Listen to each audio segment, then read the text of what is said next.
Hello everyone. Teacher day বুলি order আহিছিলে 1 KG দুটা কেক দুটা মই আগদিনাখনে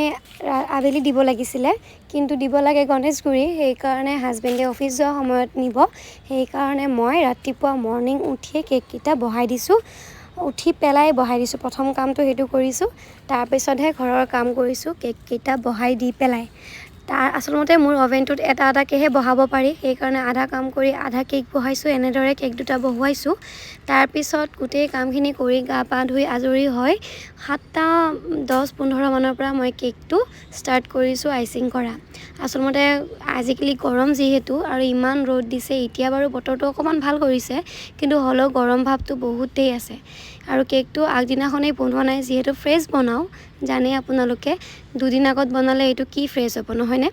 এতিয়া যেহেতু কালি মৰ্নিং লাগে ৰাতিপুৱা কালিটো মই বনাই দিব নোৱাৰো 7টা বজাত গতিকে বনালে আজি বনাব লাগিব ৰাতি বনোৱা বা এতিয়া ৰাতিপুৱা বনোৱা কথাটো একেই নহয়নে সেইকাৰণে ৰাতিপুৱা বনাই পেলাই হাজবেণ্ডৰ হাতত দি পঠাইছো যেটো তেওঁ ৰাতিপুৱা অফিচত যায় 10:30-11টাৰ ভিতৰত যায় আৰু সেইখিনি সময়ত মই দি পঠাও কেক দুটা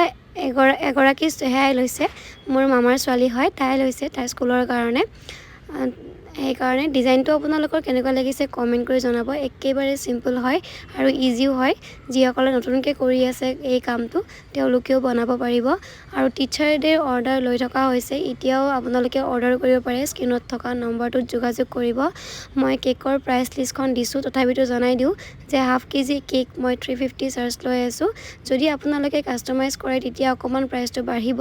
আৰু লগত 1 কেজি লৈ আছো 650 আৰু 1.5 কেজি যদি লয় তেনেহলে 980 ত আপোনালোকক কেক দি আছো গতিকে অৰ্ডাৰ কৰিব পাৰে আৰু যদি গণেশগুৰি সাইড হয় তেনেহলে মোক এক্সট্ৰা ডেলিভাৰী চাৰ্জ লাগিব যেহেতু হাজবেণ্ডে ইমানটা মানে কেক যেহেতু ভালেখিনি থাকিলে দিব যাব অসুবিধা হ'ব মই দিব যাব লাগিব সেইকাৰণে মোক এক্সট্ৰা ডেলিভাৰী চাৰ্জটো দিব লাগিব যেটো কষ্ট কৰিও যাম আৰু নিজৰ গাড়ীও নাই বেলেগৰ গাড়ীত যাব লাগিব সেইকাৰণে আপোনালোকে অৰ্ডাৰ কৰিব বিচাৰিলে স্ক্ৰিনত থকা নম্বৰটোত যোগাযোগ কৰিব যদি গণেশগুৰি সাইডে লাগে তেতিয়াও যোগাযোগ কৰিব নাৰেঙ্গী সাইডে লাগিলেও যোগাযোগ কৰিব মই নাৰেঙ্গী পাথৰকুৰিত থাকো এইখিনি এৰিয়াত যদি আপোনালোকে নিজে ল'ব পাৰে তেনেহলে ডেলিভাৰী চাৰ্জ নালাগে আৰু আপোনালোকৰ কেক দুটা কেনেকুৱা লাগিছে কমেন্ট কৰি জনাব এটো টিচাৰ ডে বুলি একো লিখা হোৱা নাই বাকি হেতুত মই এটা টেগ দি দিছো এইখিনি আছিল আজি লাগিছো বাই